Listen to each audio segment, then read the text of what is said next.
គ្រប់ជំរាបសួរបងប្អូនម្ដងទៀតហើយនៅក្នុងវីដេអូនេះខ្ញុំសូមឆ្លើយសំណួរទូទៅតាក់ទងជាមួយនឹងការដាក់ឆ្នោត DV Lottery សម្រាប់ឆ្នាំ2026ខ្ញុំបានដកស្រង់សំណួរចំនួន18សំណួរដែលខ្ញុំគិតថាបងប្អូនមានចម្ងល់ហើយជាសំណួរដែលសំខាន់ដែលបងប្អូនគួរតែដឹងបន្ថែមតាក់ទងជាមួយនឹងការដាក់ឆ្នោតបាទឥឡូវខ្ញុំសូមចូលសំណួរទី1តែម្ដងតើការដាក់ឆ្នោតនេះត្រូវបានបើកនិងបិទនៅក្នុងថ្ងៃណាអញ្ចឹងគួររំលឹកដែរការដាក់ឆ្នោតនេះគឺចាប់ផ្ដើមកាលពីថ្ងៃទី2ខែតុលាហើយនឹងបិទបញ្ចប់នៅថ្ងៃទី5ខែវិច្ឆិកាអញ្ចឹងបើសិនជាបងប្អូនមិនទាន់បានដាក់ទេបងប្អូនអាចចំណាយពេល1ម៉ោងឬ2ដើម្បីដាក់ឆ្នោតទៅអាចមានសំណាងបានមករស់នៅអាមេរិកដូចខ្ញុំដែរ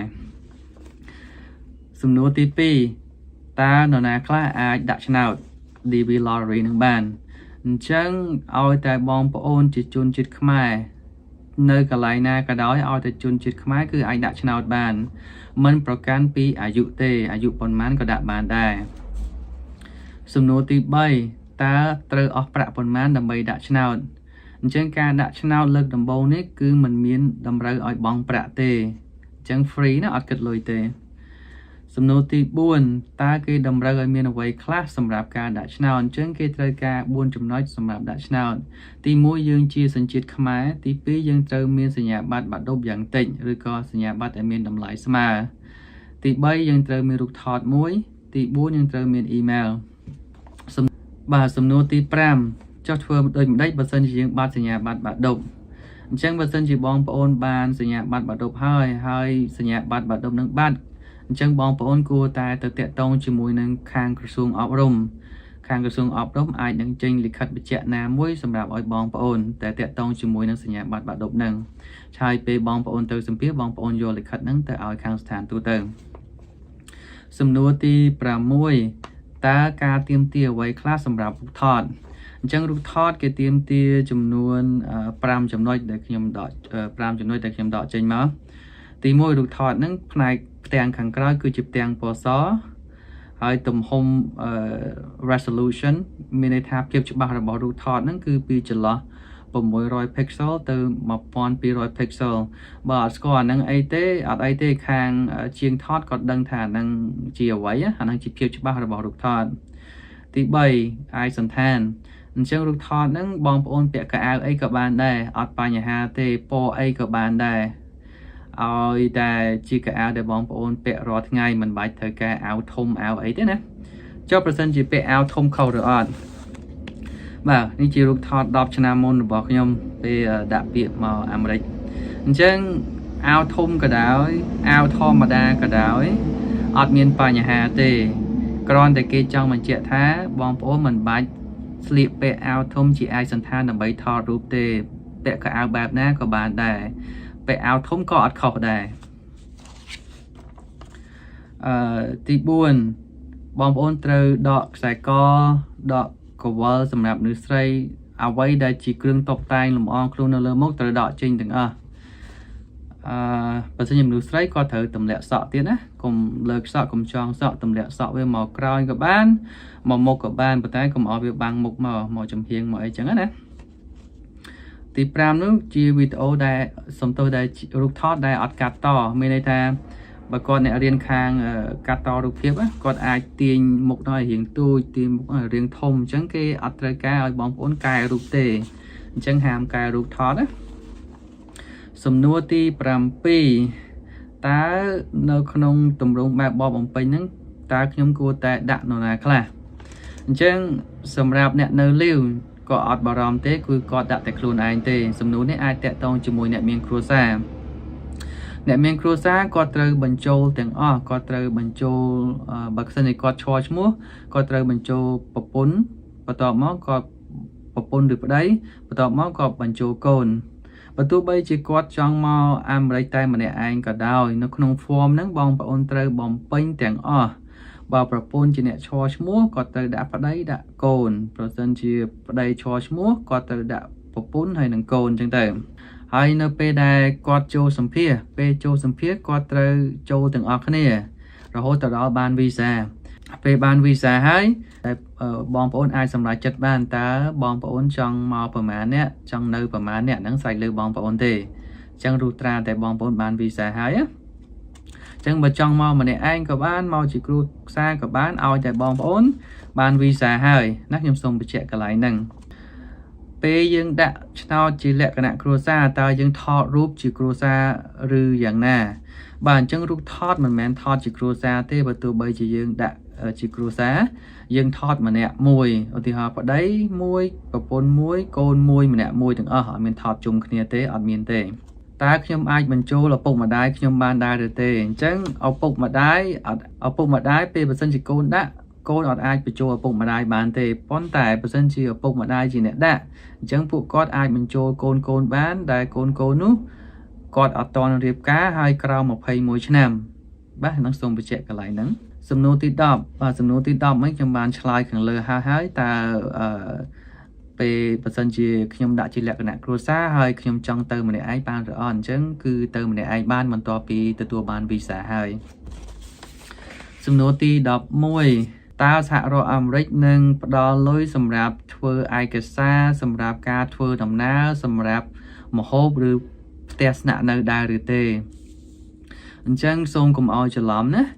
xã hội Americ mình ban đo tháp với ca vậy lai sầm rạp đầm nà ca này ca đã nào nâng cứ dưỡng trình pi họ bao tiền ca promote ai cái xa đầm bay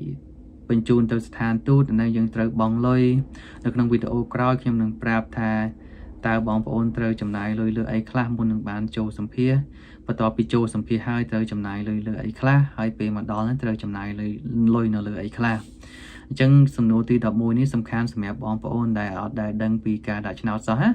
chẳng ca đại cháo nâng cứ pe dân đạo đong bọt bong lôi tê bàn tay pe đại dân chọp hai dân từ chấm này lôi mà chấm nuôn dân chả đây hai dạ rồi đấy nâng cứ ở miền chui ở vậy tiếng tẹt tông chấm môi nâng đầm lai này ca đại cái xa ca thua đầm ná mà hộp chọc nâng tẹt sạ nơi cứ dân rò luôn ai tiếng chinh pi họp bao luôn ai tiếng sầm nô tì đập pi bong rờ thang cọt xúa nó trong Facebook đại nhung phao cao pi sạp đà món person chỉ có đặt channel hai propon có ai đặt mà đón tiết ban ra được tê nó trong video clip trong ban slide sầm nô nó class hai đá lâu nhung xong bị chạm mà đón tiết chẳng person chỉ cruisa môi đại quạt miền sân nhà bạt độc đôi kia và đây nâng propon á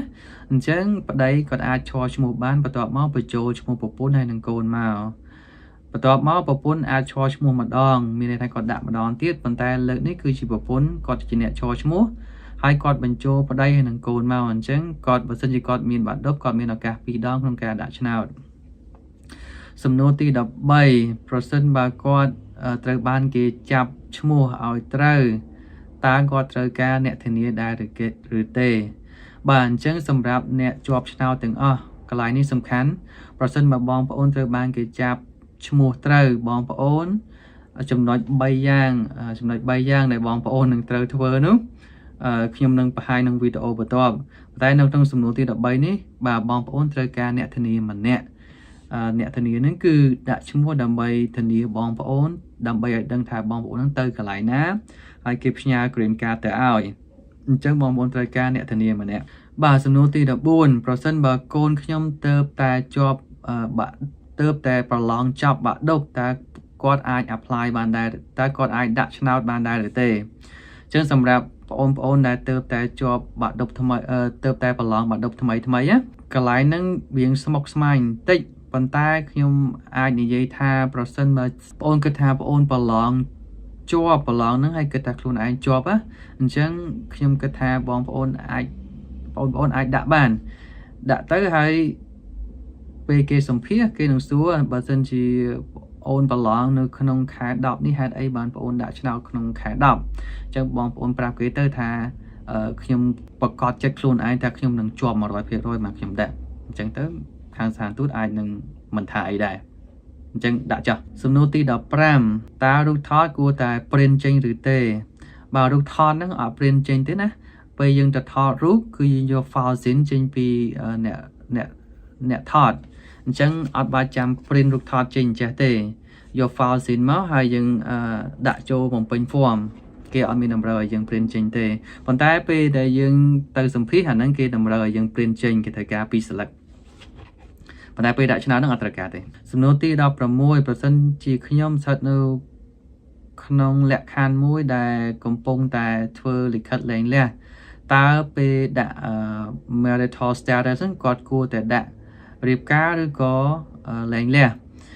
អញ្ចឹងសម្រាប់ដែលបងប្អូនដែលកំពុងតែមិនទាន់លែងលះដាច់ហ្នឹងកំពុងតែដំណើរការនៃការលែងលះពេលបងប្អូនបំពេញ form បងប្អូនត្រូវដាក់ married អត់ដាក់លែងលះទេដោយសារតែបើសិនជាបងប្អូនដាក់លែងលះបងប្អូនត្រូវមានលិខិតចេញពីតុលាការដាក់ថាលែងលះអញ្ចឹងពេលចូលសម្ភាសគេនឹងសួរបងប្អូនដែរតើបងប្អូនដាក់លែងលះហ្នឹងមានលិខិតបញ្ជាក់ឬអត់អញ្ចឹងបើសិនជាអត់មានលិខិតបញ្ជាក់ថាលែងលះទេត្រូវដាក់ married ហើយត្រូវដាក់បញ្ចូលទាំងពួកគាត់ទាំងប្រពន្ធទាំងកូនចូលទាំងអស់សំណួរទី17ប្រសិនបើខ្ញុំឥឡូវនេះមិនរស់នៅកម្ពុជាតើខ្ញុំអាចដាក់ឆ្នោតបានដែរឬទេសម្រាប់បងប្អូនដែលទៅធ្វើការនៅប្រទេសផ្សេងឧទាហរណ៍នៅកូរ៉េនៅជប៉ុនអីចុះពួកគាត់អាចដាក់ឆ្នោតបានឲ្យតែពួកគាត់គឺជាសញ្ជាតិខ្មែរទោះបីជាគាត់នៅប្រទេសណាក៏ដោយអញ្ចឹងនៅក្នុង form ហ្នឹងមានកន្លែងសួរសញ្ជាតិបងប្អូនជាសញ្ជាតិអ្វីហើយសពថ្ងៃរស់នៅប្រទេសណាអញ្ចឹងបើសិនជាបងប្អូនសញ្ជាតិខ្មែរបងប្អូន select Cambodian មកហើយរស់នៅប្រទេសណាបងប្អូន select ប្រទេសហ្នឹងមកអញ្ចឹងបងប្អូនដាក់បានសំណួរទី18សំណួរចុងក្រោយបងសរិនក៏សួរតើខាង